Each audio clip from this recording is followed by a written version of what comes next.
Hello बच्चों, कैसे हैं आप। एवरी मैथ चैनल पर एक बार फिर से आपका स्वागत है। बच्चों, आज हम एक नया चैप्टर स्टार्ट करते हैं। चैप्टर का नाम है क्वाड्रेटिक इक्वेशन। ये मोस्ट इंपॉर्टेंट चैप्टर होता है बोर्ड एग्जाम के लिए। तो आज हम इस वीडियो को लेंगे। पहले आप थोड़ी सी समरी बताती हूँ इस चैप्टर की स्टार्टिंग में। आपको क्वाड्रेटिक इक्वेशन के बारे में थोड़ा मालूम होना चाहिए, फिर इस चैप्टर को हम रिवाइज करेंगे बोर्ड एग्जाम के लिए। तो क्वाड्रेटिक इक्वेशन क्या होती है। क्वाड्रेटिक इक्वेशन की स्टैंडर्ड फॉर्म होती है ax² plus bx plus c equal to 0। Quadratic equation वो इक्वेशन होती है जिसकी डिग्री 2 हो, यानी जिसमें हाईएस्ट पावर 2 होती है, उस इक्वेशन को क्वाड्रेटिक इक्वेशन कहा जाता है। Now types of quadratic equation, आपके पास 2 टाइप की क्वाड्रेटिक इक्वेशन होती है, एक तो कंप्लीट और एक pure quadratic equation. Complete quadratic equation means ax² plus bx plus c equal to 0, और यहाँ पर a, b और c कोई भी टर्म 0 नहीं होना चाहिए। तो ये कंप्लीट क्वाड्रेटिक इक्वेशन होती है। एक होती है आपकी प्योर क्वाड्रेटिक इक्वेशन, ये होती है ax² इक्वल टू 0। यहाँ पर इसी इक्वेशन में एक तो 0 नहीं है, लेकिन अगर आप b और c दोनों को 0 लगा दोगे तो जो फॉर्म आपको मिलेगी उसको कहा जाता है प्योर क्वाड्रेटिक इक्वेशन। तो ये 2 टाइप की क्वाड्रेटिक इक्वेशन है। Now roots of quadratic equation. Quadratic polynomial have degree 2। आपको मालूम है क्वाड्रेटिक पॉलिनोमियल वो होता है जिसकी डिग्री 2 होती है। तो जब इसकी डिग्री 2 है तो it means it has 2 roots. 2 इसकी वैल्यूज, x की वैल्यू आप इससे 2 वैल्यू फाइंड कर सकते हो, वही इसके रूट्स, वही इसकी जीरोज होती हैं। Now method to solve the quadratic equation. अब क्वाड्रेटिक इक्वेशन को सॉल्व करने के आपके पास मेनली 3 मेथड होते हैं। Factorisation method, completing the square method and quadratic formula.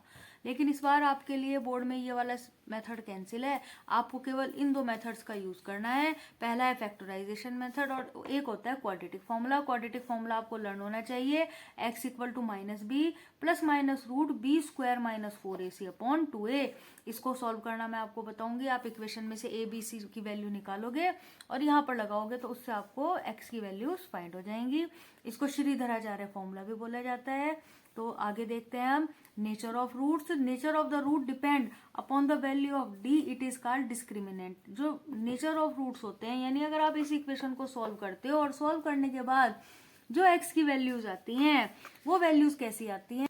तो नेचर ऑफ रूट्स आपकी d के ऊपर डिपेंड करती है। नेचर मीन्स ये जो, अगर जब भी आप ये वैल्यू फाइंड करते हो इक्वेशन को सॉल्व करके x की, तो वो x कैसा आएगा ये वैल्यूज आपकी d पे डिपेंड करती है। d यानी डिस्क्रिमिनेंट बोलते हैं। d की वैल्यू कैसे फाइंड करी जाती है। d इक्वल टू होता है b स्क्वायर माइनस 4ac।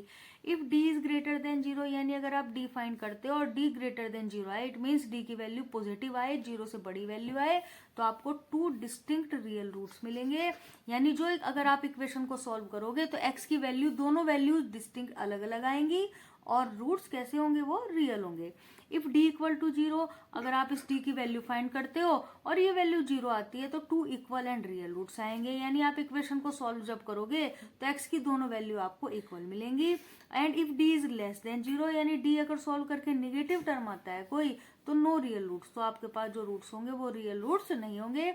इसका सॉल्यूशन आप आगे 11th क्लास में पढ़ोगे। 10th में अब आपको केवल यही 2 सॉल्यूशन करने हैं। इट मीन्स अगर d ग्रेटर देन 0 है एंड d इक्वल टू 0 है तो रूट्स आपके एग्जिस्ट करेंगे, अदरवाइज रूट एग्जिस्ट नहीं करेंगे। अगर ये कंडीशन आती है तो आप इस इक्वेशन को एज इट इज छोड़कर लिख देंगे रूट्स आर नॉट एग्जिस्ट, तो क्वेश्चन को आप आगे सॉल्व नहीं करेंगे। इन 2 कंडीशन में ही आप क्वेश्चन का।